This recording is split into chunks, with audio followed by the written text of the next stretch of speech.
nuestro carácter, ahora no para entrar, sino para seguir siendo parte de ese reino. Como pueden notar, las bienaventuranzas todas traen la recompensa del reino, o de ver a Dios, o de habitar con Él por la eternidad. Entonces, mis hermanos, la que nos corresponde en esta mañana se titula Los misericordiosos. Y dijo el Señor Jesucristo: bienaventurados los misericordiosos, porque ellos alcanzarán misericordia. Esta bienaventuranza es clave para que los hijos de Dios la pongan por obra. Podemos alcanzar al inicio de nuestras vidas cristianas el perdón de nuestros pecados, la redención, la justificación. Como bien dice el pasaje de Marcos 16:16, el que creyere y fuere bautizado será salvo. Hechos 2:38, arrepentíos y bautícese cada uno de vosotros en el nombre de Jesucristo para perdón de pecados. Sí, podemos recibir ese perdón, pero si no somos misericordiosos, podemos perder ese perdón, podemos perder esa salvación. Hay una doctrina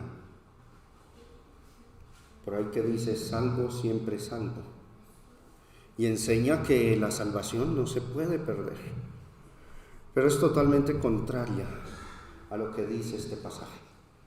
Mateo 18, del 23 al 35, una parábola. Y dijo nuestro Señor: por lo cual el reino de los cielos es semejante a un rey que quiso hacer cuenta con sus siervos. Recuerden que las parábolas contienen elementos simbólicos y representan situaciones, personas, y en este caso este Padre es Dios, y esos siervos somos nosotros. Y comenzando a hacer cuentas, le fue presentado uno que le debía 10,000 talentos. A este, como no pudo pagar, ordenó su señor venderle y a su mujer e hijos y todo lo que tenía para que se le pagase la deuda. Hablando Jesús, tomando ejemplos desde la situación de la época, cuando existía la esclavitud. 26. Entonces aquel siervo postrado le suplicaba diciendo: Señor, ten paciencia conmigo, yo te lo pagaré todo. Y el señor de aquel siervo, ¿qué dice el texto? Movido, nuestro tema, movido a misericordia, le soltó y le perdonó la deuda. Eso fue lo que el Señor hizo con nosotros.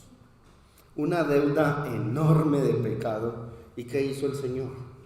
Dios, en Cristo Jesús, nos perdonó, nos soltó, liberó de las tinieblas y perdonó nuestros pecados. Pero el problema fue que saliendo aquel siervo, halló a uno de sus consiervos que le debía 100 denarios, menos de lo que él debía. Y haciendo de él le ahogaba, diciendo: págame lo que me debes. Entonces su consiervo, postrándose a sus pies, le rogaba diciendo: ten paciencia conmigo, yo te lo pagaré todo. El problema fue que no quiso, no fue movido a misericordia, sino que fue y le echó en la cárcel hasta que pagase la deuda. Y esto refleja cuando nosotros, que hemos sido perdonados por Dios, no perdonamos a quien nos ofende o a quien nos debe. Viendo sus consiervos lo que pasaba, se entristecieron mucho y fueron y refirieron a su señor todo lo que había pasado. Entonces, llamándole su señor, le dijo: siervo malvado, toda aquella deuda te perdoné porque me rogaste. ¿No debías tú también? ¿Y qué fue lo que le faltó? Tener misericordia de tu consiervo, como yo tuve misericordia de ti. Entonces su señor, enojado, observen, le entregó a los verdugos hasta que pagase todo lo que le debía. El perdón que había recibido lo perdió. volvió a quedar en la deuda. Esto derrumba eso de salvo, siempre salvo. Así también mi Padre Celestial hará con vosotros si no perdonáis de todo corazón cada uno a su hermano sus ofensas. Advierte el Señor. Si no perdonamos, somos entregados nuevamente. Perdemos ese perdón, perdemos esa salvación. Antes de entrar en materia con esto de la misericordia en profundidad, es importante recordar la conexión habida entre todas las bienaventuranzas. Los pobres en espíritu, primeramente. ¿Quiénes son los pobres en espíritu? Los que reconocen su condición precaria. Pobreza espiritual delante de Dios. No son autosuficientes, sino que reconocen que necesitan de la bondad y la misericordia de Dios. Pobres en espíritu. Los que lloran, no por cualquier cosa, sino por sus pecados. Los mansos, o sea, los que son sumisos, y los que tienen hambre y sed de justicia, partes que ya hemos estudiado. Todas estas bienaventuranzas conducen a la persona a alcanzar la máxima bendición, ser parte del reino de Dios, heredarlo. Y vimos en nuestra anterior lección que la justicia de Dios aludía a aquella justicia que Dios otorga por el Evangelio al pecador que con ansias anhela el perdón. Esa es la justicia, griego dikaiosune, que significa ser perdonados, andar en rectitud. Tiene sus variaciones, mal interpretada, pero Jesús está abriendo la puerta del reino para las personas. Está mostrando el carácter que deben tener los que quieren poseer el reino. Así que tener hambre y sed de justicia es anhelar esa gran salvación o justificación en Dios. Y bueno, la bienaventuranza para los misericordiosos tiene que ver con el hecho de que hemos sido saciados, hemos sido perdonados, como lo vemos en la parábola, pero debemos procurar que otros sean salvos. Debemos procurar el bienestar de los demás, y para eso debemos compadecernos de la condición perdida en la que están. Esto solo podemos hacerlo si somos misericordiosos con los demás. Pero el ser misericordioso, hermanos, no se limita solamente a predicar el mensaje del Evangelio para la salvación de los demás. El ser misericordioso demanda de nosotros que desarrollemos un carácter compasivo y que ese carácter nos denote, nos resalte, nos identifique. Dios quiere que su pueblo sea un pueblo misericordioso. Y abordemos el significado del término. Esa palabra misericordia, que en el griego es eleo, se define así: inclinación del ánimo. Es una emoción, un sentimiento. Inclinación del ánimo para compadecerse del mal ajeno. ¿Qué es ser misericordioso? Es sentir que nos identificamos con los sufrimientos del prójimo. Nos compadecemos del mal ajeno. Observen esta definición de este otro diccionario, el léxico de Taller. Dice: bondad o buena voluntad hacia los miserables y los afligidos, unida con el deseo de ayudarles. Noten esto que se resalta: unida con el deseo de ayudarles. No es que una persona, un hermano está en necesidad y yo simplemente le digo: qué pesar, y le da una palmada en la espalda y le dice: yo voy a orar por ti. Unida con el deseo de qué. Observen la definición del diccionario Vine.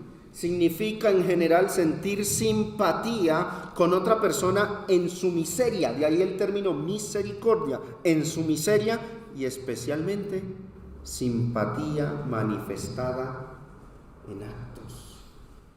No es que pesar, yo oraré por ti, sino que se manifiesta de una u otra manera. Es como la fe. La fe sola está ¿qué?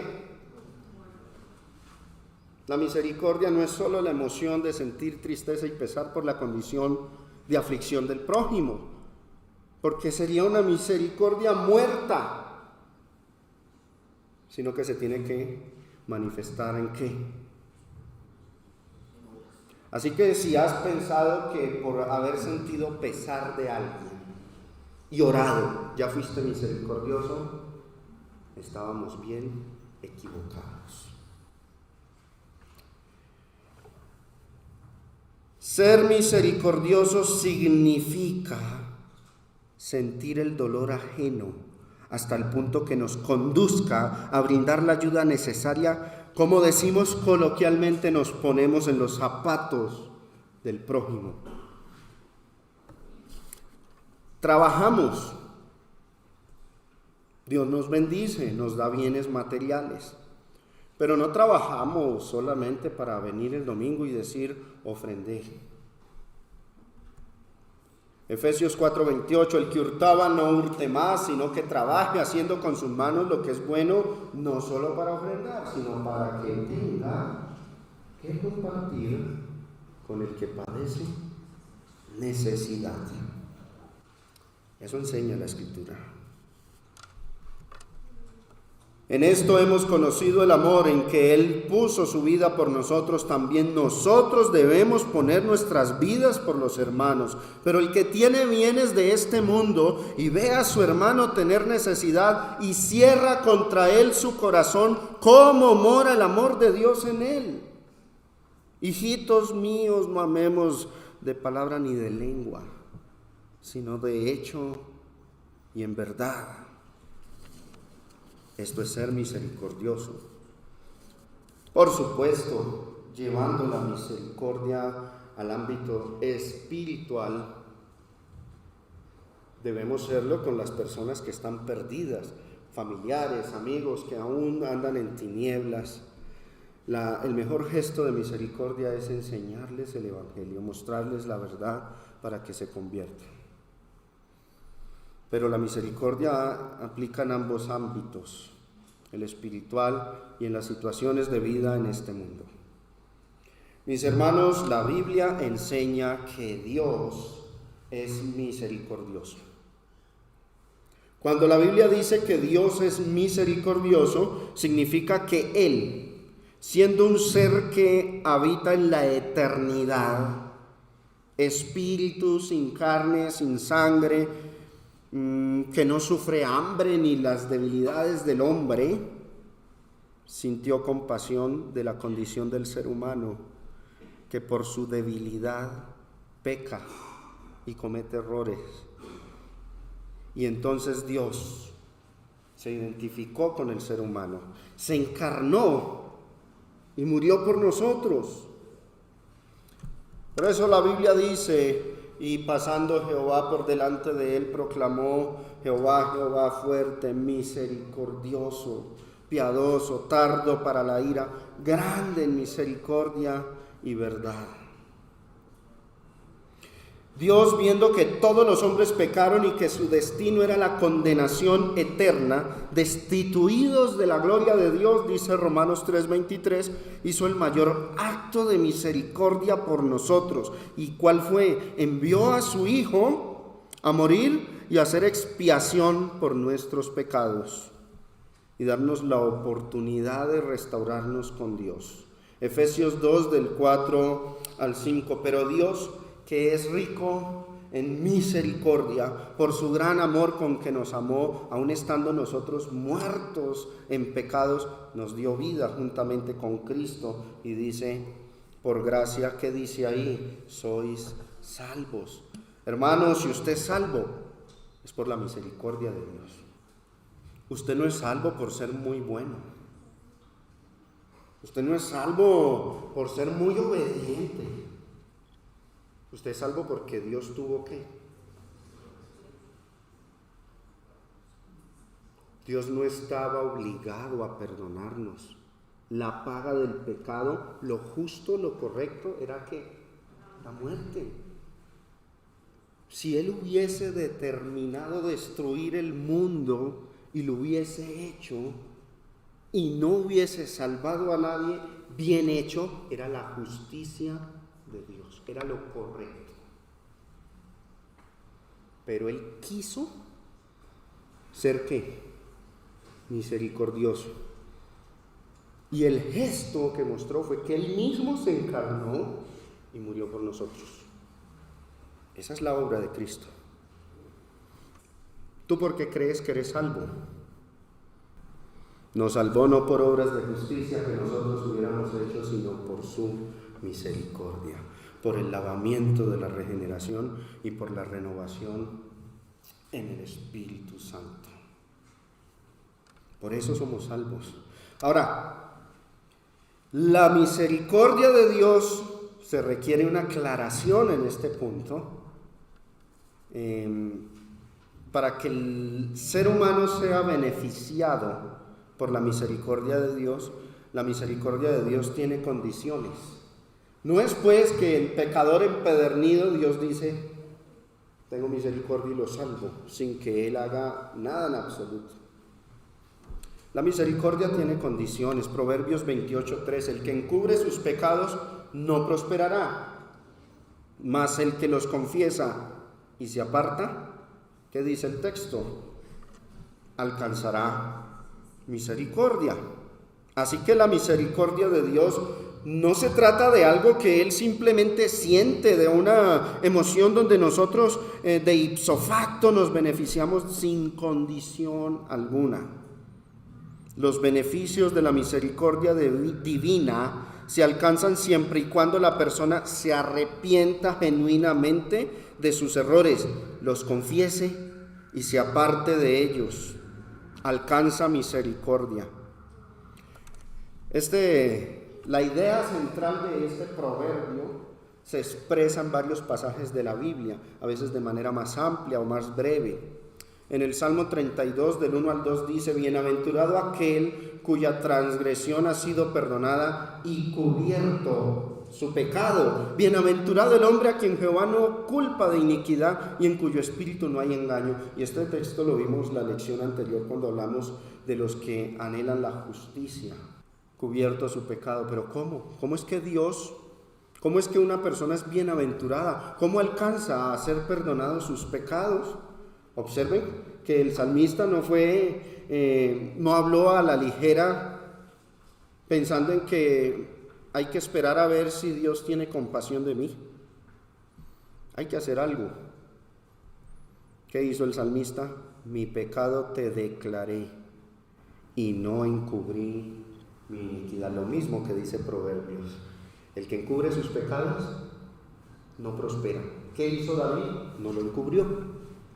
El que los confiesa y se aparta alcanza misericordia. ¿Qué hizo el salmista? Lo declaró. Dije, confesaré mis transgresiones a Jehová y tú perdonaste la maldad de mi pecado. Por esto orará a ti todo santo en el tiempo en que pueda ser hallado. Ciertamente en la inundación de muchas aguas no llegarán estas a él. Y observen lo que sigue. Muchos dolores habrá para el impío, mas el que espera en Jehová, ahí está la idea, le rodea la misericordia. Observen este otro.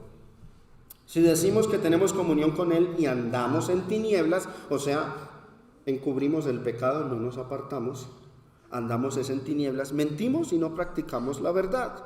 Pero si andamos en luz, como Él está en luz, tenemos comunión unos con otros y la sangre de Jesucristo, su Hijo, ¿qué hace?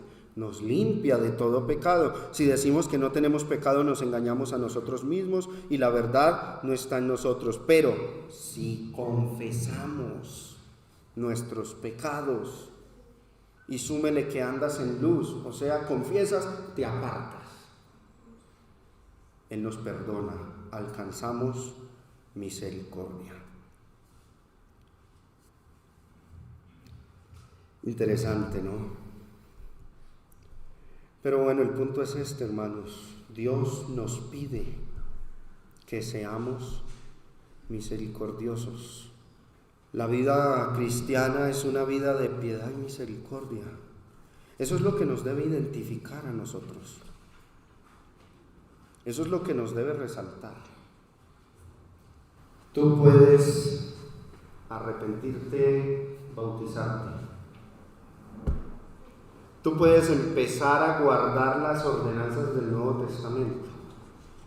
Tú puedes asistir a la iglesia, juicioso, puntual. Pero si no eres misericordioso, de nada te sirve. Dios nos pide que seamos misericordiosos. Vimos la parábola donde el Señor perdona a un hombre su deuda, pero por no ser misericordioso lo pierde todo. Dios pide que seamos misericordiosos. No hay otra virtud en la Biblia en la que se nos diga explícitamente que debemos ser imitadores de Dios, sino en el hecho de ser misericordiosos con los demás. Muchos cristianos hoy día andan muy pendientes de cómo cumplir el culto a Dios y se enfocan mucho en los aspectos rituales del cristianismo.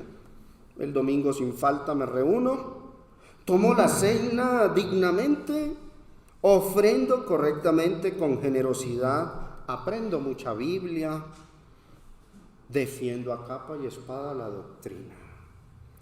Pero cuando nos preocupamos demasiado por los rasgos rituales de la vida cristiana y nos olvidamos de lo esencial, de ser misericordiosos con los demás, nada hacemos. Y eso fue lo que sucedió con el pueblo de Israel. Israel era muy meticuloso con el cumplimiento del culto. ¿Y de qué le sirvió? Llegó un punto en que por ser tan estrictos, legalistas y a la vez faltos de misericordia, Dios dijo: vean, lo cumplen bien, pero no quiero eso. Su adoración de nada me sirve, no me gusta, no me deleito en eso. Ese es el lío. Así que muchos están dándole demasiado énfasis a cómo está cumpliendo los rasgos externos de la religión cristiana, pero no están trabajando en su carácter y en especial en el ser misericordiosos. Quiero que observen lo que le pasó a Israel. Isaías 1 del 13 al 18. No me traigáis más vana ofrenda. Dios ya no quería recibir nada del pueblo. El incienso me es abominación, luna nueva y día de reposo, el convocar asambleas, hacer reuniones. No lo puedo sufrir, son iniquidad vuestras fiestas solemnes, vuestras lunas nuevas y vuestras fiestas solemnes las tiene aborrecidas mi alma, me son gravosas, estoy cansado de soportarlas. Observen, cuando extendáis vuestras manos, ¿a qué se refiere? A las alabanzas. El pueblo de Dios adoraba extendiendo las manos. Dice el Salmo: alzad vuestras manos, batidlas a Él y decidle que solo Él es fiel. Así adoraba el pueblo de Israel a Dios y así lo heredó la iglesia primitiva. Una vez escuché a alguien decir, fue una enseñanza, que es pecado alzar las manos. ¿Cuán equivocado está?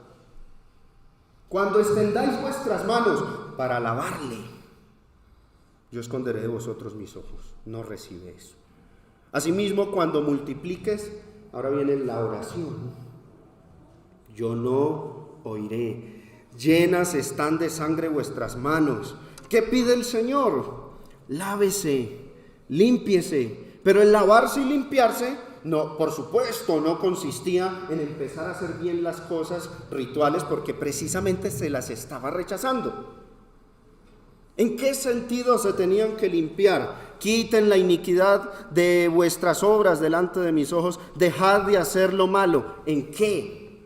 ¿En qué punto era que Dios estaba desagradando del pueblo? Dice: aprended a hacer el bien. Eso era lo que fallaban. No el culto. Busquen el juicio. Restituyan al agraviado.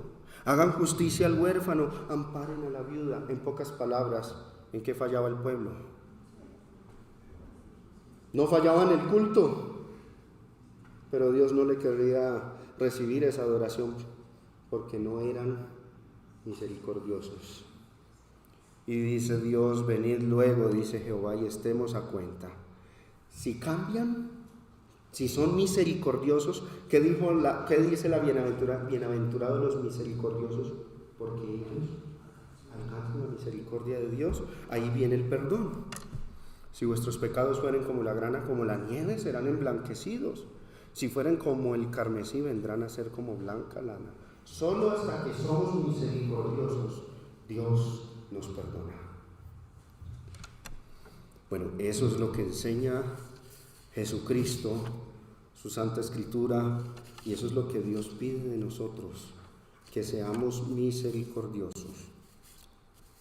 Después de Isaías pasan unos 600 años, viene Jesús hacia un pueblo que después de esta reprensión para nada cambió.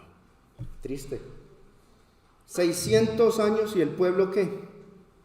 No cambió. Seguían preocupados y afanados por los aspectos del culto y a la vez descuidaban ¿qué? La misericordia. Su mayor preocupación era cómo vamos a cumplir los días de fiestas y días solemnes. ¿Cómo vamos a hacer, a quemar el incienso? ¿Cómo vamos a practicar las ordenanzas? Y la misericordia olvidada totalmente. Viene el Señor y les dice, id pues y aprended lo que significa. Al mismo pueblo, 600 años después, misericordia quiero y no tanto sacrificio. Dios quiere más hay cosas en la ley de Dios, esto es importante entenderlo. Hay cosas en la ley de Dios que para Él son más importantes que otras. Algunos dicen, todos los mandamientos son iguales. Hay unas cosas que para Dios son mucho más importantes. Y que si tú te equivocas, quebrantas, fallas en unas, si cumples lo más importante, te las pasas. Y esas es la misericordia. Pero ¿qué estamos haciendo o qué solemos hacer como el pueblo de Dios? Preocuparnos por lo que para Dios no es tan esencial. Sí es importante hacerlo y ya lo vamos a ver. Jesús le dijo al pueblo, Mateo 23, ay de vosotros, escribas y fariseos hipócritas, porque ¿qué? ¿Cuál ley cumplían acá? El diezmo, ¿no? Deuteronomio 14, 22 en adelante dice cómo es la ley del diezmo, el producto del grano. Pero los judíos eran tan meticulosos, tan exagerados, que hasta diezmaban de la menta, el eneldo y el comino, le sacaban ¿qué? La décima parte cuando Dios dijo del grano. Bueno, eran bien preocupados por la parte ritual. Pero ¿qué sucedió? Y lo que yo les dije ahorita, si hay cosas más importantes para Dios. Lo más importante de la ley. ¿Hay o no hay cosas más importantes para Dios? Sí las hay. Lo más importante para Dios de la ley de Moisés estaba la justicia y entre esas la misericordia y la fe. Lo habían dejado. Muy preocupados por el culto, por el diezmo, venga, hasta del comino hagámoslo. Pero lo más importante, el ser misericordioso con sus hermanos. De hecho, la ley del diezmo decía, Deuteronomio 14, versículo 26-27, ampararás al huérfano, a la viuda, y te acordarás del levita, y comerás con ellos y te alegrarás. Para eso era el diezmo, para compartir con ellos. ¿Qué estaban haciendo? Meticulosos con que fuera de la menta, el eneldo y el comino, pero no eran ¿qué? Misericordiosos. ¿Qué era más importante para Dios? ¿El ritual? ¿O que fueran qué? Misericordiosos. ¿Qué era más importante? Eso lo dejaron. Obvio, con esto no desmerito lo externo, lo ritual, no desmerito las cuestiones del culto de la iglesia, porque el texto dice esto era necesario hacer, pero aclara, sin dejar de hacer aquello. O sea, hay que cumplirle a Dios. Pero tengamos en cuenta que para Dios es más importante el ser misericordiosos, trabajemos en nuestro carácter. Si tú te vuelves misericordioso y por alguna situación o error descuidas aquello, Dios te perdona. Pero si tú no descuidas aquello, pero no eres misericordioso, no pasas. ¿Notan qué es más importante? Dios pide, hermanos, que seamos misericordiosos. Efesios 4:32. Antes sed benignos unos con otros, misericordiosos, perdonándoos unos a otros, como Dios también os perdonó a vosotros en Cristo. ¿Quiénes en la iglesia deben ser misericordiosos? Finalmente, sed todos de un mismo sentir, compasivos, amándonos fraternalmente, misericordiosos, todos, amigables. ¿Y con quiénes debemos ser misericordiosos? Con todos.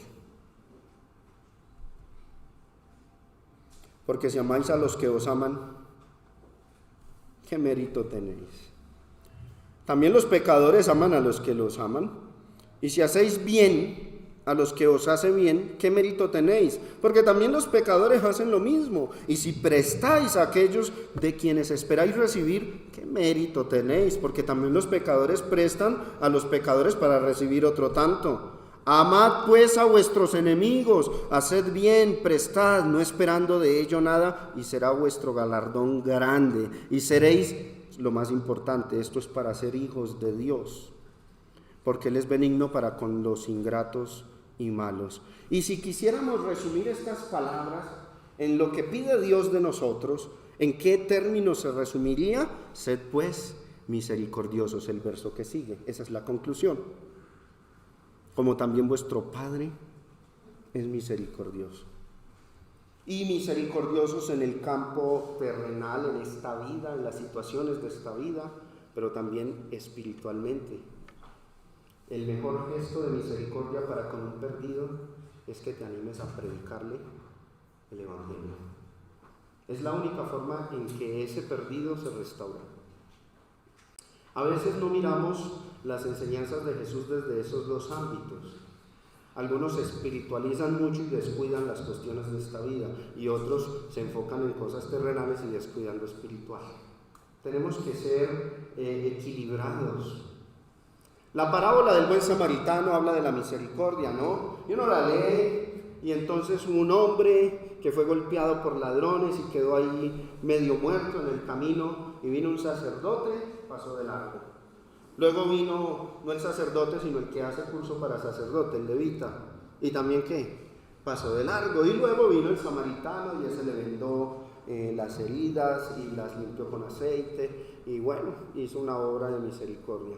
Y uno lee esa parábola, y si solo miras el aspecto terrenal de ella, dime cuándo la vas a cumplir. Bueno, de pronto saliendo por aquí por la Caracas, algún día vayamos caminando y nos encontremos a alguien golpeado y digamos,